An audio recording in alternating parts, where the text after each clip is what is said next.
Pessoal, hoje é o dia mais feliz da minha vida. Eu agradeço pelos audiobooks que estão sendo um sucesso no canal. Inclusive, até esses estudos curtos aqui que a gente continua fazendo, né?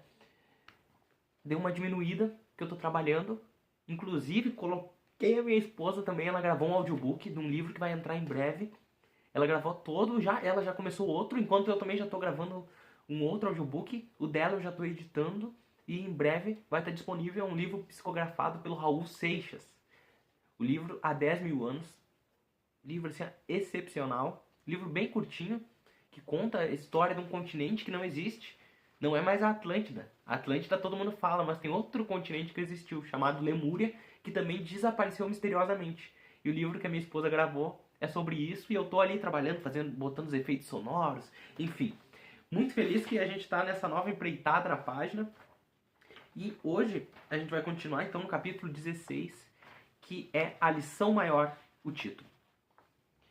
Estava então ali, conhecido, né, Aurélio Agostinho, Santo Agostinho, diante de milhares de espíritos que estavam deslumbrados com o que ele estava discursando no plano espiritual. Ele estava dando uma palestra para espíritos que recém tinham desencarnados, espíritos pecadores, sofredores, enfim.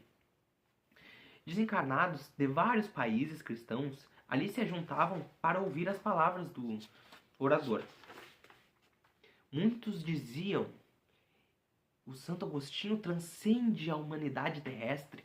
Todos que estavam ouvindo ele estavam emocionados, sentiam-se diferentes.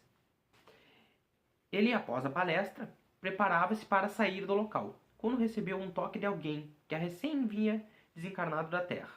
Era um homem que ainda trazia as marcas do corpo físico. Olhou Santo Agostinho nos olhos e falou: grande apóstolo do nosso Senhor Jesus, dos 70 anos que eu vivi na terra, 40 anos dediquei exclusivamente ao estudo da sua vida.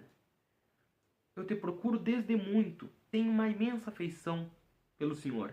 Agora que te encontro, peço que receba o meu testemunho de apreço, carinho, mas eu gostaria de fazer uma pergunta para ti. Tu, que conviveu com os assessores do Cristo, certamente viajou por outros planetas. Eu queria saber qual a revelação mais alta que você pode nos dizer. O que mais lhe impressionou? Santo Agostinho respondeu bondosamente: meu filho, a mensagem maior em toda parte é sempre a grandeza de Deus que envolve o universo inteiro. As constelações, as estrelas mostram o seu poder. Os sóis nos influenciam de perto e nos instigam o esplendor. Os mundos que conseguimos pisar demonstram a paternidade que ele nos tem. Flores, gotas de água, nos mostram o seu infinito amor. Todos os fenômenos da vida dizem algo sobre a sua glória oculta. No entanto, o ensinamento mais alto que eu recebi no âmago da minha consciência é aquele da minha própria transformação interna. Eu estive entre os maiores criminosos da terra. Pude entrar pela abnegação de Jesus, o fiador das nossas dívidas, em minha própria restauração, na trilha do serviço contínuo. O estudioso baixou o rosto ante a humildade dos ensinamentos. E enquanto o grande mentor se afastava, a explicação ecoou no imenso vale dos pecadores desencarnados. Aquilo foi como um sopro renovador de alegria e esperança. O estudo de hoje é bem curtinho, mas mostra ali a humildade e muitas vezes a visão que a gente tem de certos espíritos. Porque ali, todos que estavam na plateia colocavam ele, né, num pedestal. Claro, a gente sabe esse espírito realmente tem uma grandeza enorme. Ali, mas eles falavam: ele transcende a humanidade terrestre. No caso, a gente, né, vamos se enquadrar nós, como se nós estivéssemos nessa plateia. A gente muitas vezes coloca aquilo como algo inatingível, sabe? E a gente fica: não, nós somos criminosos, pecadores, cheios de defeitos. E ele não. Ele, os mensageiros, estão muito acima.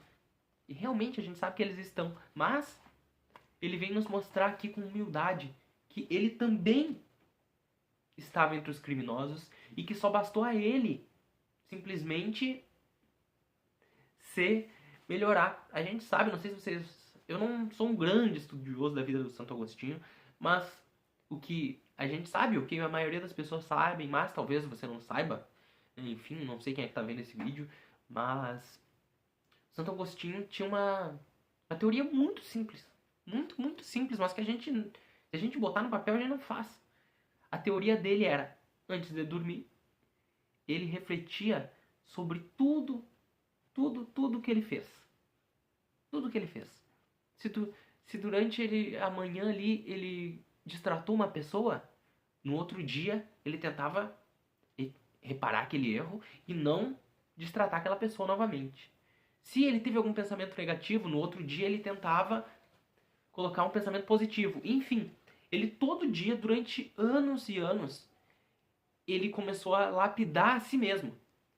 Com os pequenos erros. Inclusive ele lançou um livro, e eu não sou estudioso, enfim, mas eu li o livro, né, Confissões de Santo Agostinho, se eu não me engano é esse o nome. E ele leva tão a sério a questão da reforma íntima, que não tinha esse nome ainda, mas ele leva tão a sério que ele chega a se questionar, eu lembro disso, ele chega a se questionar quando ele era bebê, se ele, porventura, porque ele vendo alguns bebês, que alguns bebês tinham atitudes de inveja perante outros bebês, inveja do brinquedo um do outro, enfim. Ele chegou a se refletir sobre isso, que ele não conseguia lembrar. Será que quando ele era bebê ele não teve a inveja? Certamente ele teve, e ele faz esses relatos, e aí ele vai reparando os erros. A mensagem desse capítulo é essa: não é algo fora, não existe nós e eles lá.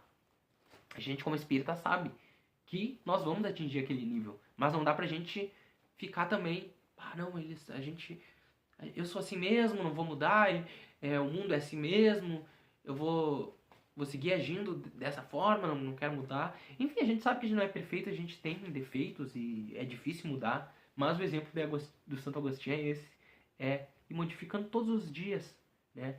Todos os dias pensando o que eu podia fazer melhor, como que eu poderia aproveitar melhor o meu tempo em prol do próximo, em prol de mim mesmo, o que eu posso melhorar, porque na verdade a gente está na Terra para ser feliz, só que a gente muitas vezes não usa o tempo da melhor forma, não usa as coisas da melhor forma, e muitas vezes a gente, daqui a pouco lá na frente tem um problema, algo muito grave, que na verdade foi criado por nós mesmos, graças à nossa invigilância, tomando decisões ruins, precipitadas, enfim, e aí isso lá na frente tem uma consequência.